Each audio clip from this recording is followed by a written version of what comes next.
Guarantee سے کہتا ہوں انشاءاللہ ان شرائط پر آپ عمل کر کے آپ اس وظیفے کو کریں گے، انشاءاللہ نصیب بدلتے ہوئے آپ کو نظر آئیں گے۔ جس طرح کی بندش ہے، ہر قسمی بندش ختم ہوگی۔ وہ بندش کالے جادو کی ہے، وہ بنگالی جادو کی بندش ہے، یا عملیاتی بندش ہے، یا رجت کا معاملہ، انشاءاللہ ہر قسمی بندش ختم ہوگی اور نصیب بدلتے ہوئے آپ کو اپنی آنکھوں سے نظر آئیں گے۔ اور کرنے کا طریقہ کار یہ ہے،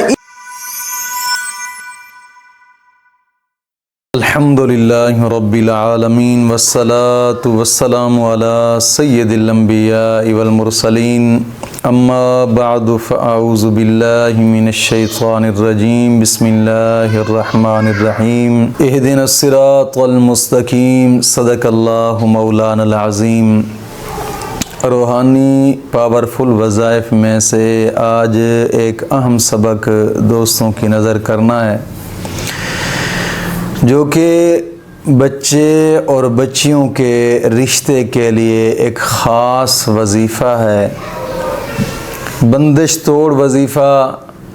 یعنی کہ اگر نکاح کے اندر بندش ہے، مثال کے طور پر جادو، کالے جادو کی بندش ہے، یا بنگالی جادو کی بندش ہے، یا عملیاتی بندش ہے، یا پھر رجت کا معاملہ ہے، تو انشاءاللہ العزیز جب بھی آپ اس وظیفے کو کرنا شروع کریں گے تو انشاءاللہ اچھے خاندان سے رشتے آنا شروع ہو جائیں گے انشاءاللہ العزیز، اور نصیب بھی مولا کریم بدل دے گا انشاءاللہ۔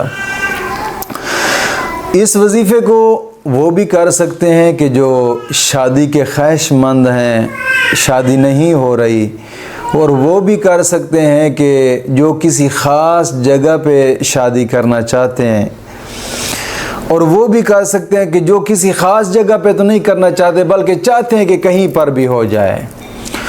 تو دوستو آج کا وظیفہ ایک اہم وظیفہ اور بزرگان دین کا ایک مجرب شدہ عمل ہے۔ اس کو کرنے کے لیے سب سے پہلی شرط یہ ہے کہ نماز کی پابندی کریں۔ دوستو نماز کی پابندی لازمی ہے۔ ظاہری بات ہے کہ جب شرائط پر عمل نہیں کریں گے تو پھر رجت کا معاملہ بن جائے گا، اور جب رجت کا معاملہ بن گیا تو پھر کہتے ہیں کہ یار یوٹیوب کی وظائف تو فیک ہیں، یہ تو اثر کرتے نہیں ہیں۔ حالانکہ الحمدللہ تحفظ اسلام براڈ کاسٹ یہ وہ چینل ہے جس نے لاکھوں لوگوں کی زندگیوں کو بدل کے رکھ دیا ہے الحمدللہ۔ کوشش فرمائیں کہ ان شرائط کے ساتھ کریں۔ اگر بغیر شرائط کے کریں گے یا کرتے کرتے ناغہ کر دیں گے، شرائط میں سے کسی چیز کو چھوڑ دیں گے تو پھر رجت ہو جائے گی، اور جب رجت ہو جائے گی پھر لاکھوں وظائف کرتے رہے، کوئی وظیفہ اثر نہیں کرے گا۔ تو آج کے وظیفے کی سب سے پہلی شرط جو ہے وہ نماز ہے۔ نماز کی پابندی لازمی ہے، اور ہر نماز کے بعد 11 مرتبہ کلمہ طیبہ اور 11 مرتبہ درود پاک، یہ اشد ضروری ہے۔ دوستو نماز کی پابندی لازمی کیا کریں، لازمی۔ نماز پڑھنے سے انسان کی نحوستیں دور ہو جاتی ہیں، گھر کے اندر جو نحوستیں ہیں وہ بھی دور ہو جاتی ہیں۔ کوشش فرمائیں۔ اور دوسری شرط یہ ہے کہ اپنے تمام گناہوں سے توبہ۔ دوستو گناہوں کی انتہا درجے کی ایک نحوست ہوتی ہے، یہ گناہوں کی نحوست کی وجہ سے انسان کے رزق میں برکت نہیں رہتی، گناہوں کی نحوست کی وجہ سے انسان کی جناب علی کافی سارے معاملات میں رکاوٹیں ہوتی ہیں، گناہوں کی نحوست کی وجہ سے ہی نکاح میں رکاوٹیں آ جاتی ہیں، گناہوں کی نحوست کی وجہ سے ہی کافی سارے معاملات جو ہیں وہ انسان کو بگڑ جاتے ہیں۔ کوشش فرمائے گناہوں سے پختہ توبہ کریں۔ اللہ رب العزت قرآن کریم میں فرماتا ہے نا، ان اللہ یحب التوابین و یحب المتطہرین، گناہوں سے توبہ کرنے والے کو اللہ اپنا دوست رکھتا ہے، اور گناہوں سے توبہ کرنے والے کو جناب علی اللہ محبت رکھتا ہے، اور صاف ستھرا رہنے والوں کو اللہ دوست رکھتا ہے۔ کوشش فرمائیں۔ اور حدیث پاک میں آتا ہے التائب حبیب اللہ، توبہ کرنے والوں کو اللہ اپنا دوست رکھتا ہے، یہ محبوب کا فرمان مبارک ہے۔ کوشش فرمائیں گناہوں سے پختہ توبہ، اور آئندہ گناہ نہ کرنے کا ایک پختہ عزم کرنا۔ اور تیسری شرط یہ ہے کہ روزانہ کی بنا پہ کم از کم 2 رکوع قرآن پاک کی تلاوت کے لازمی کریں۔ حدیث پاک میں آتا ہے کہ قرآن کریم کی تلاوت کرنے کے بعد انسان جو بھی جائز دعا مانگے مولا کریم اس کی دعا کو قبول فرماتا ہے۔ اور حدیث پاک میں آتا ہے کہ قرآن کریم کی انسان جب تلاوت کرتا ہے تو ہر حرف پر مولا کریم 10 نیکیاں عطا فرماتا ہے، 10 گناہ معاف ہوتے ہیں، 10 درجات بلند ہوتے ہیں۔ کوشش فرمائیں قرآن کریم کی تلاوت، حدیث پاک میں آتا ہے کہ جو صبح صبح قرآن کریم کی تلاوت کرتا ہے مولا کریم سارا دن اس کا اچھا کر دیتا ہے۔ کوشش فرمائے کہ گناہوں سے پختہ توبہ اور پھر قرآن کریم کی تلاوت کو لازمی پکڑیں صبح کی بنا پہ، روزانہ صبح صبح اٹھ کر۔ ہاں کچھ لوگ دوست پوچھتے ہیں کہ اگر صبح صبح قرآن کریم کی تلاوت نہیں کر سکتے، اگر صبح نہیں کر سکتے تو پھر دوپہر کے ٹائم کریں، شام کے ٹائم کریں، عصر کے ٹائم کریں، مغرب کے ٹائم کریں، عشاء کے بعد کریں، ظہر کے بعد کریں، کسی بھی وقت 24 گھنٹے کے اندر اندر کر لیں۔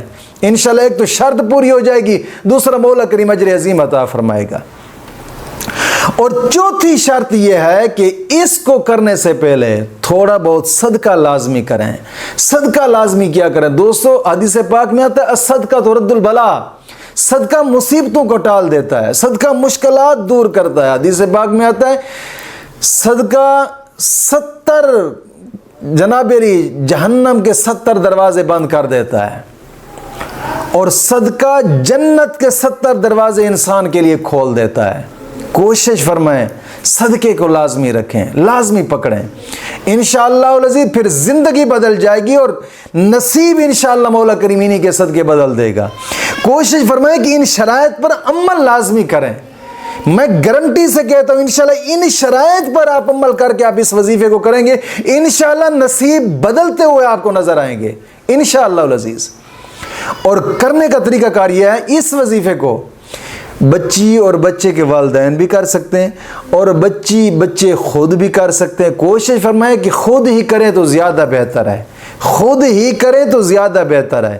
اگر والدین کریں گے تو پھر بھی یکساں ہے، لیکن بچوں اور بچیوں کے لیے زیادہ بہتر ہے کہ وہ خود کریں گے۔ نماز کی ایک تو عادت لگے گی، ان کو نماز کی عادت ڈالی جائے گی، نماز پڑھیں گے اور گناہوں سے توبہ کریں گے، مزید ان کا دل اپنے رب کے ساتھ جڑ جائے گا۔ کوشش فرمائے کہ بچیاں خود کریں اس عمل کو۔ عمل کرنے کا طریقہ کار یہ ہے، ایک تو نماز فجر کے بعد اول آخر 100 مرتبہ درود ابراہیمی، اور پھر 300 مرتبہ یا حی یا قیوم پڑھ کر ہاتھوں پر پھونک مار کر اپنے پورے جسم پہ ہاتھ پھیر دیں۔ اور دوسرا نماز مغرب کے بعد 6 رکعت نماز صلاۃ الاوابین پڑھیں۔ نماز مغرب ادا کرنے کے بعد 6 رکعت نماز صلاۃ الاوابین پڑھنی ہے، اور پھر اس کے بعد 1 مرتبہ سورۃ یاسین پڑھنی ہے۔ بس یہ لگاتار اس وظیفے کو کم از کم 3 دن، 5 دن، 7 دن یا زیادہ سے زیادہ 11 دن تک کریں انشاءاللہ العزیز۔ جس طرح کی بندش ہے ہر قسمی بندش ختم ہوگی انشاءاللہ العزیز، چاہے وہ بندش کالے جادو کی ہے، وہ بنگالی جادو کی بندش ہے، یا عملیاتی بندش ہے، یا رجت کا معاملہ، انشاءاللہ ہر قسمی بندش ختم ہوگی انشاءاللہ العزیز، اور نصیب بدلتے ہوئے آپ کو اپنی آنکھوں سے نظر آئیں گے انشاءاللہ العزیز۔ مولا کریم دین متین کی سمجھ عطا فرمائے۔